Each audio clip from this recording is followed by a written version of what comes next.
Hello people, this is Sonali, the Melodramatic Bookworm. If you've been here before, welcome back, and if you're new to my channel, welcome to the Melodramatic Bookworm family.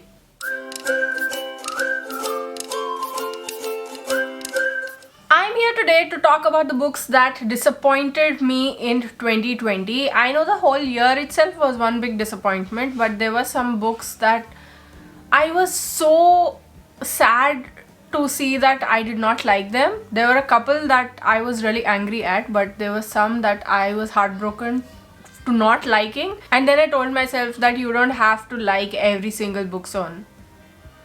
And I made my peace with it. In today's video, I'll be talking about 11 books. I mean, I'm a little stunned that it's come up to that number, but then again, I read 166 books last year, so I think that's an okay number of books to not have liked. I mean, there were others also, but these 11 were the ones that I was really angry or disappointed about. A majority of these books I've already spoken about on my channels, maybe in wrap-ups or made rant reviews of them. So if you'd like to go check those out, I'll leave the links in the description box below as well as in the cards. So without any further ado, let's get into this video and let me share with you all the books that I did not like in 2020. So in this kind of videos, what I usually do is I talk about the books in the order in which I read them. For example, if I've read a book earlier in the year, then I will talk about it first in the video and so on and so forth. And the most recent book that I did not like, it will come last in the video. Wait, it sort of feels like a deja vu, you know, because I said this exact same thing to introduce my most favorite book in my favorite books of 2020 video. And now it's happening again over here because there's one book that I absolutely loathe, I hate. And that book is Wetlands by Charlotte Roche. I'm all for talking about female sexual awakening and us being more brazen out there, but I'm not a fan of doing the disgusting, like picking your nose and eating your boogers. I mean, I can't even explain the kind of things that that woman has written in that book. And you know what? It's not just sexually that we are talking about here. If it was only that, then maybe I would have been okay with it. Okay, I won't talk anything about this book because it will sour my mood for the rest of the day. It's horrible. And I had to finish it because I made a promise to a friend to do a reaction video about it. The first part went up on my channel recently. The second part is still pending and I can't bring myself to edit it. That is one book that I would never recommend to anyone. I hate that book. Like, there was one book that I really hated before this, but this book just toppled it off that top place. So, Wetlands? No. Okay, now on to the sequence. We're going there. The first book on this list is American Dirt by Janine Cummins. See, I was very excited to read this book when it came out. I had an ALC from Libro FM and I listened to it, but I realized that there were so many problems and I was like, oh, how did I not notice this? American Dirt is the story of a mother and a son who escape Mexico after her whole family has been murdered because her husband, a journalist, was about to do an investigative piece on the cartels of Mexico. And now those cartels are probably after her and her son and she wants to escape and she finds a way to escape. And now she has to go to America. She wants to go to America to have a better life for her son. There's nothing wrong with it. There's nothing wrong with having a better life. See, Janine Cummins is a white author and her writing about Mexico and Mexicans, irrespective of how much research went into it, 4 or 5 years, whatever it is, the cultural appropriation could have been avoided if she had just left it for Mexican authors to write. And then there's this point in the afterword where she says that, let me read it out for you. The people coming into the USA from Mexico are not one faceless brown mask, but singular individuals with stories and backgrounds and reasons for coming that are unique. And she says this after, I think, putting it into words that after 4 or 5 years of research, I realized that, or something on that lines. Why did it take so much research for you to realize that? See, why will people uproot themselves from their homeland to find refuge in a country that is literally like a hotbed of hate for immigrants? And then the author continues to talk about skin color. You are a white author, you cannot do that. And then there's also this thing where the author continues to talk about how the people who are running away are maintaining a sense of normalcy in the chaos. She's trying to make them look like humans. You don't have to try to make them look like humans. They are humans who are going through some stuff. I don't even want to get there. And you know what? While I read it, I actually enjoyed the audiobook. I was listening to it and I was like, this is good, this is good. And then when I realized that there were these problems with it, I'm like, oh no man, no. Next is You Can See More from Up Here by Mark Guerin. And the sad part is, one, I did not like this book. Two, I don't even remember what this book was about. Only remember that annoyance bubbling up from within, and I was like, sit. No, it's not a good one, man. At least that's what I remember. They're trying to make it look like it's a family story. It's about how to find your way back to family, and how the main character is temperamental, but he is a good guy deep down below and all that. At least that's what I remember about it. But just know, it was a NetGalley arc and I was so pissed off. Because NetGalley arcs, I chose to request for it, right? And the next book is another arc that I got, but this time from the publishers. And this book is House of Trelawney by Hannah Rothschild, and I was super annoyed with this book, man. I can't even tell you how annoyed I was. This is about a British aristocratic family who have now fallen on rough times, and the only person holding that family together is the daughter-in-law. But it's like a blast from the past kind of thing when they receive a letter from an old friend, and now they have to, try to find a way to make it all work or something. And the thing that I remember about this book is that it completely lacks clarity and consistency. It doesn't know what it's trying to do. The characters are all fumbling. They say one thing on one page, and on the very next page they are like, oh no, I'm going to do the exact opposite. It's so slow, good god. It's horrendously slow, and combined with this lack of clarity and all of this character fuzziness about what they actually are, this book was just a huge no-no for me, because it was so annoying in the way that it pretended to be so very well thought out, and that it was trying to say something about the characters in the book. But no, it was just not that. I just wanted to DNF it, but I thought maybe if I stick it out, the end is going to give me all the answers. But the answers that came were not satisfactory, and they were a bit too late. So combined with all of this, it just sort of no. Next book is The Starless Sea by Erin Morgenstern, and boy oh boy, this book was such a huge disappointment for me. Why are people doing what they are doing?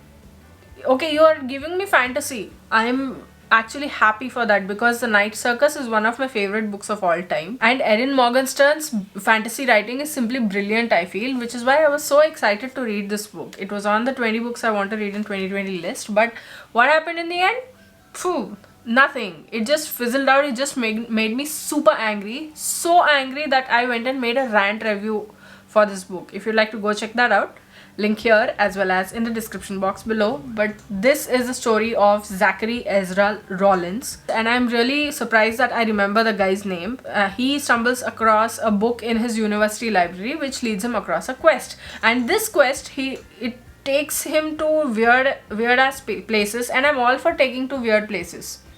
I'm all for traveling to them and all that. But see, you're trying to make it into a love story, that Zachary is trying to go through hoops and doing all these fantastical things. He's going to the starless sea deep beyond, and he's coming out of nowhere, and there's these metaphors and analogies and all that, and Zachary is trying to do this for that one person. But that one person, where do they figure out throughout the whole book? They're there for very few pages. And this kind of insta love kind of thing, no, please. I'll be honest with you, about up to 200 or 300 pages, I was really liking this book. I was in love with the writing, because Erin Morgenstern, But after that, it kind of started becoming repetitive, and I was like, where are you going with this? And then I was like, hey, you were going here. No. Oh boy, the next book is Trail of Broken Wings by Sejal Badani, and I absolutely hated this book because every single one of the characters in this book is self-important, self-righteous, weak, angry at things that no normal person would be angry at. So basically, these are super problematic characters, okay? And I know that you should be able to read stories about problematic characters and all that, but sometimes now when you're reading these kind of stories, it's sort of an incentive for actual people to do exactly what these people are doing. See, I'm not even going to try and explain the plot of this book because it's so convoluted and it's going to just make my head explode from all the annoyance that will come back to me when I reminisce those beautiful memories of me reading this book, because there are a lot. But aside from the issues that I've already mentioned, the underlying thread in this story is a call out to a woman for not performing her duty, for not being able to have kids, for not being a good mother, for not working, for not this, for not doing this, for not doing that, and there's a lot more. I did actually write a full blog post about this. Like, I went on a whole ass rant. I think it was like 1500 words or something, I don't remember, but I did go and rant about this book on my blog. If you'd like to go check that out, I'll leave the link in the description box below. Next up is A Paragon by Colum McCann, and Colum McCann is a white author who is writing about Israel-Palestine issues in this book in a way that I absolutely did not like. The format of this book is such that he has divided them into different sections. So there are like 1,000 little paragraphs or something in this, and he's talking about that. And there's this whole disconnect that's happening. He's talking about two fathers who each have lost their daughters in a different terrorist attack. One of them is Israeli, one of them is Palestinian. You know what? This book was getting all the attention, all the love, and while I was reading this book, I didn't know what was happening about the other book that was in the fray at the moment, at that time, Susan Abu Hawa's Against the Loveless World. Susan Abu Hawa is a Palestinian author, and she was writing about the situation over there, and that book did not get much love and acclaim as much as this. And when I was reading this book, I had no idea what was going on, and even then I was seeing everyone loving this book, and I was not liking it at all. And I'm like, am I the anomaly here? I mean, I don't mind being one, but I was not liking this book at all. And when that news came out, I was like, haha, abhi to I'm not going to give this book much bhav also. But I did give it bhav because I got so annoyed with this book. It was like... Oh, the next book is Origin by Dan Brown. And no, that's a book that... No. I used to like Dan Brown books, okay? I've read Da Vinci Code and I've read Angels and Demons, and I really liked them. But you know what? In this book, Dan Brown has sensationalized things to the point where you're like, this is going to be not much. And it did turn out like that. Because every single chapter, even however small it is, you sort of think that, okay, at the end of this chapter, there's going to be a sort of a small cliffhanger until a couple of chapters later where you realize what has happened. But no! Like, he keeps repeating stuff, and the entire concept that he is trying to bring, he reveals it at the end. It's like nothing. See, it's a whole trip, okay, this book. Like, I can understand why people would love it because it's Dan Brown and his style of writing. Like, he is capable of so much more, but his penchant to sensationalized things that are like this much, and it's not even a worthy revelation, you know, to be waiting for so many pages for. And no, not my thing, sorry. Okay, the next book is Vox by Christina Dalcher, and this is a book that takes the premise of a dystopian world in which women are being oppressed. And what does it do? It takes that concept, like that Handmaid's Tale kind of concept, and it runs with it until halfway through, and then it makes it all about men. How a man saves the world. And that's all I'm going to say, because I have a full rant review of this book on my channel.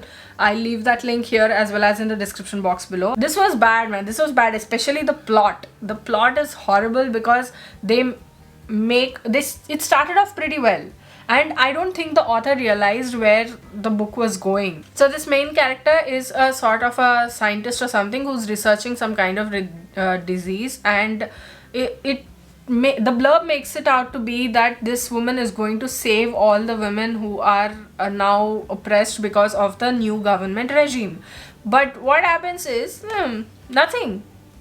She does almost nothing, because when the time comes, man will save the world, the savior. That's all it's gonna be. No, I would not recommend this book. This next book, I'm rather sad that it made its way onto this list, because I was really expecting it to be a good one. But the book I'm talking about is Mustache by S. Harish and Jayashree Kalathil. I would not call it a bad book, but it just did not work for me. But this was shortlisted for the JCB Prize 2020, and it even won that award. See, I've already talked about this book in the JCB Prize shortlist video, in which I talked about all the shortlisted books. I reviewed them on my channel. If you'd like to go check that out, I'll leave the link here as well as in the description box below. See, one of the biggest reasons why I did not like this book was because of its clunky writing, its non-linear narrative, which did nothing to, make the book any more appealing. But also there was so much scope for it to be edited and fashioned it into this whole beautiful version of itself while maintaining its rusticity, but that did not happen, and I just ended up not liking this book on the whole. But I did like how it talks about Kerala and the plantations and the canals, and how the plot weaves through it, how the main character Vavachan weaves through it. So that was a plus, but on the whole, I was not a fan of this book. Just no. The last book on this list is a book that I read in December, and that is My Name is Lucy Barton by Elizabeth Strout. And I listened to this on Libro FM, and it's very short. Like, I think it's about 1.5 hours or something, and this is about a woman who is now admitted to a hospital because she has had surgery or something, and she reminisces her relationship with her mom, who's come here to be by her side during this time. And that's the only thing that I got from it, the only thing that I really understood from it, because the rest of the stuff that she's talking about, there seemed to be no point at all. Why was this book even? And see, I can understand that when you're in hospital, when you're undergoing a huge surgery, it could make you reflect on things and a whole lot of other things that I don't want to get into at the moment. But this book, why? It was, I mean, it's probably a rambly kind of a book where she's just taking you through her daily thoughts and everything that happened with her mother, everything that happened with her dad, everything that happened with her husband and all of that. But there should be some point, some bone of contention, some conflict. No, there was nothing. I would not recommend it. Even if it's just 1 hour, I would say no, don't read it. So those were all the books that I did not like in 2020. Which of these have you read? Which ones did you like? Which ones did you not like? Which ones do you agree with me on? Which ones do you disagree with me on? Which was a book that you read in 2020 that you absolutely did not like? Let me know in the comments below. I'd love to hear from you. If you like this video, please like it and share it to spread the word. And if you like my content and would like to see more from me, don't forget to hit subscribe and click on the bell icon beside the subscribe button to get notified as and when I post new videos. Thanks for watching. I'll see you in the next video. Until next time, keep reading, keep watching, and add melodrama to your life.